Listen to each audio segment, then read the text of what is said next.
Bags நம்ம ஊரில் இந்த ஏதாவது பேக் வாங்குறதா இருந்தால் இந்த மாதிரி பேகு கொஞ்சம் டிசைனாக வாங்கணும், ஃபேண்டஸி வாங்கணும் அப்படின்னா இந்த மாதிரி வாங்கிட்டு போகலாம். மார்வல்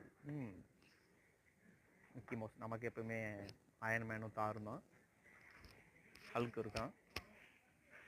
நம்மளோட ஃபேவரட் வந்து அயன் மேன், தாரு, ஹல்க்கு.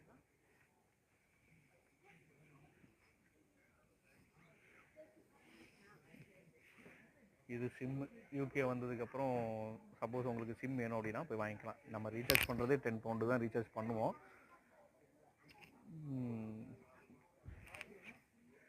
நான் விசா அப்ரூவல் வாங்க போகும்போது அங்கேயே லிப்ரான்னு சொல்லிட்டு இந்த கம்பெனி தந்தாங்க, இந்த சிம் தந்தாங்க. ஸோ அதனால் இப்போ அதான் யூஸ் பண்ணிகிட்ருக்கேன்.